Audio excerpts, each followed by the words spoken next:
Hey there, Scoobies. We've had a lot of drama the last couple of episodes, and so I think it's time to take a breath and for a Monster of the Week episode. And an Oz-centric episode. Ushering him in as a true member of the Scoobies. This leads us to phases. The episode kicks off with Oz checking out the cheerleading trophy in a neat little nod to the episode from season 1, Witch. I like it. Not the only witch he ends up liking. Willow and Oz continue to be the embodiment of cute couples in this awkward little exchange. I had a really fun time at the rest. I mean, the part with you. Oh, that's great. My time was also of the good. Willow runs away, and Oz runs into Larry, who we first met in the episode Halloween. And, like in that episode, he is acting bullish and stereotypically jockish.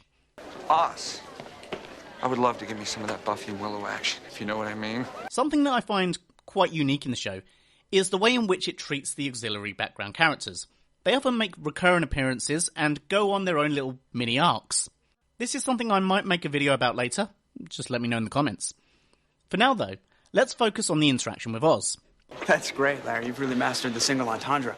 I have a lot of time for Oz, as I've delved into in my Oz breakdown. He acts as one of the more positive role models among the younger cast members.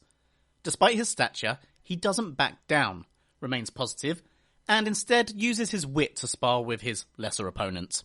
That little innocent schoolgirl thing is just an act, right? Yeah, she's actually an evil mastermind. Come on, fess up. How far have you got? Meanwhile, Nowhere. Buffy's counselling Willow on her I think it's nice if he's not just being an animal. But I want smoochies. guy trouble. This, as always, is well-crafted dialogue as it's Buffy's inner spirit articulating her thoughts and feelings on Angel, with Oz filling in the Angel slot. But I want Oz to get an A. I especially like the realisation. Oh, I'm such an idiot. It's Buffy scolding herself for having an internal moment of relapse, and maybe hope that Angel hasn't become the monster that she thinks he is. And this, though subtle, has an important part to play in her emotional development. It feels like no coincidence that the episode directly after the fallout from her first time and dealing with the inner monster of the boy that she liked is about the inner beast within men. She even asks, You and Xander and I could do that sharing our misery thing tonight. obviously this is three friends hanging out on its surface, but equally it's Buffy wallowing with her bruised heart and spirit, devoid of her logical centre. This is something most, if not all of us, can relate to. Willow decides to get a little catty Meow. about Cordelia. Ew, what does he see in her anyway? And we transition to the couple in question. But what could she possibly see in him? That's two nice transitions in a row. So, my hat's off to Rob Des Hotel and Dean Batali, who wrote it, and also to Bruce Seth Green, who directed it, and Skip McDonald for the snappy editing. Back to Xander and Cordy, though. Xander is showing concern for Willow dating Oz. Excuse me? We didn't come here to talk about Willow. We came here... I gotta say, I am beginning to feel sorry for Cordy. It seems the more her character develops and grows, the more I feel that she is being marginalised. Because when you're not babbling about poor, defenseless Willow, you are raving about the all-powerful Buffy. I do not babble. Their makeout session is rudely interrupted by a voyeur, and once again Cordy's driving saves the day. The next day, the Scoobs are collaborating on what kind of beastie it is. You sure it was a werewolf? Well, let's see. 6 feet tall, claws, a big old snout in the middle of his face, like a wolf.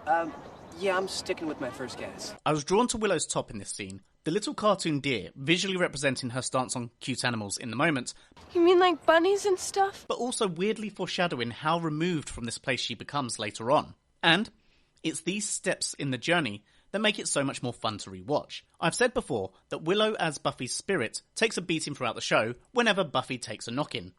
When the inevitable scene rolls around in season 6, when Buffy returns hollow and apathetic, is it any wonder that her metaphorical soul is equally devoid? Back in the present, Oz comforts his paramour. I mean, they might not look it, but bunnies can really take care of themselves. Willow proves again that Giles isn't the only smart one. This werewolf will be back at next month's full moon. What about tonight's full moon? And Giles is giddy at... Yes, I must admit, I am intrigued. Werewolves, it's one of the classics. I'm sure my books and I are in for a fascinating afternoon.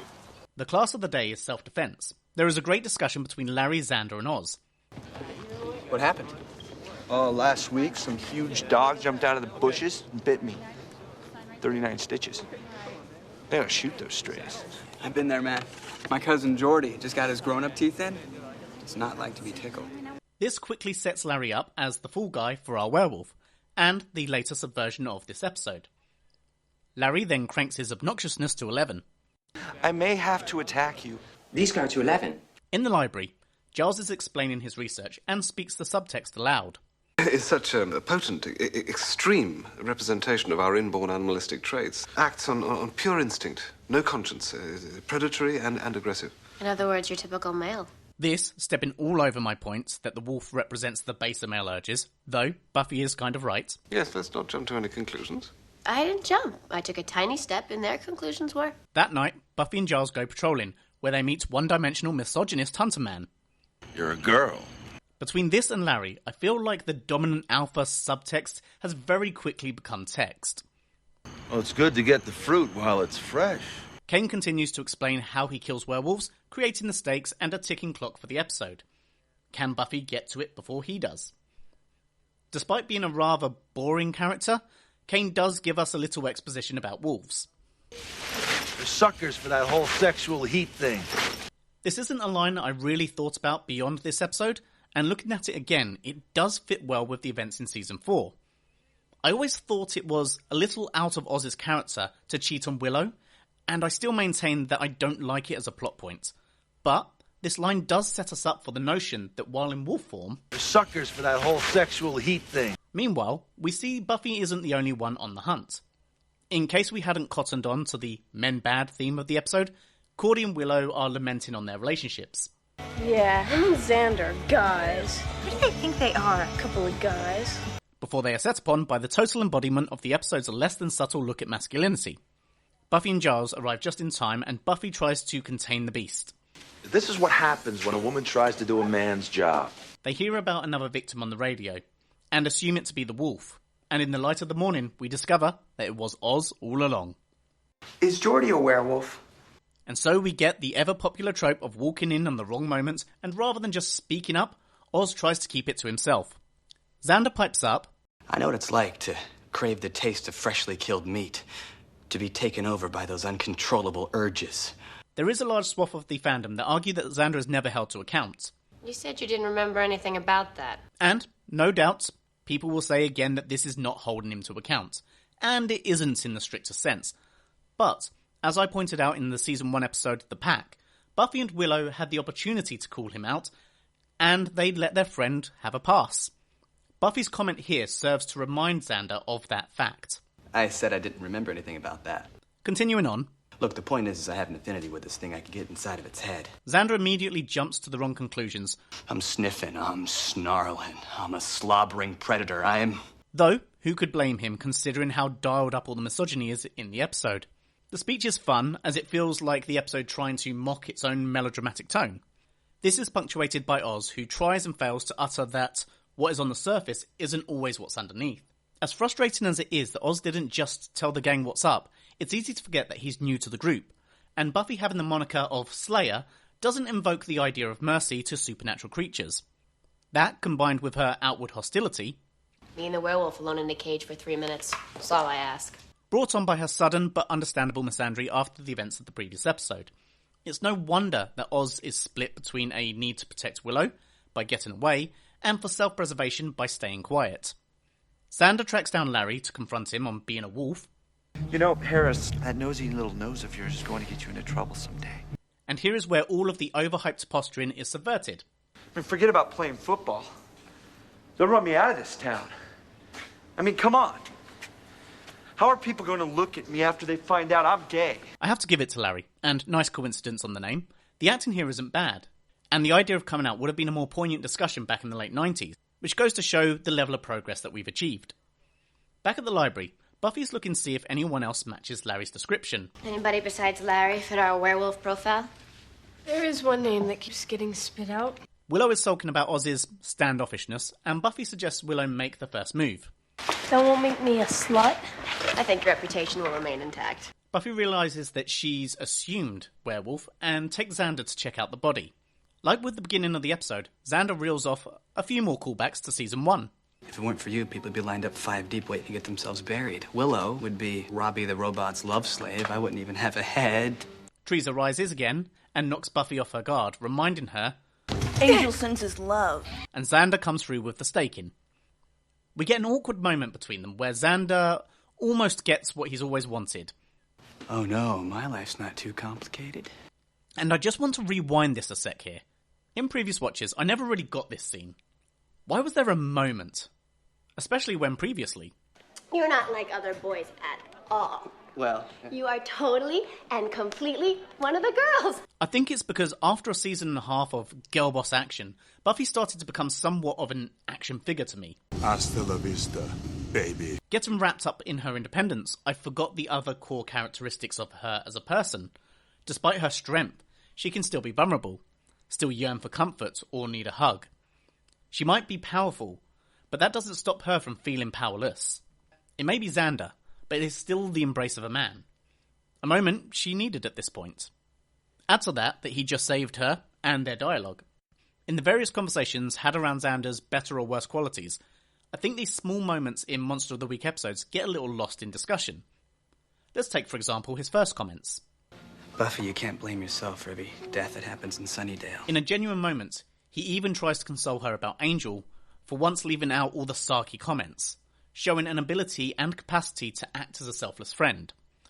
He's gonna keep coming after me. Don't let him get to you. He's not the same guy you knew. Meanwhile, Oz has managed to score some rusty old chains when Willow pops over to show her assertive side. What am I supposed to think? First, you buy me popcorn, and then you're all glad that I didn't get bit. And you put the tag back in my shirt. But I guess none of that means anything. Oz explains he's going through some changes, then he goes through some changes. He said he was going through all these changes, then he went through all these changes. See? As we come into the third act, the race is on for Buffy to get to the wolf before Kane. Buffy makes it in time and Willow manages to trank Oz before he hurts anyone. Buffy flexes and Kane leaves. The next day, Buffy and Xander are conversing with crossed wires again, showing a less enlightened time. All I know is I'll never be able to look at him the same again. But this could also be a subtle foreshadowing for an internal struggle that Xander wasn't yet ready to face, as per the earlier discussion with Larry. I've spoken about this before, and so feel like a bit of a broken record with these things, but it's inevitable when looking at long-form content like this. Not knowing which of the Scoobies would later come out, there is a lot of foreshadowing for both Xander and Willow, this keeping their options open. Larry, for his part, now no longer a boiling pot of insecurity and uncertainty, has morphed into a more well-adjusted human being. I know. It's just, well, thanks. Finally, the episode ends where it begins. Hey. Hey. We finally get the development in their relationship that we're all hoping for. I'd still, if you'd still. I'd still. I'd very still. Okay. No biting, though. Agreed. In conclusion, it's not a bad episode, and I found myself with more to say than I thought I would. So, starting with the bad.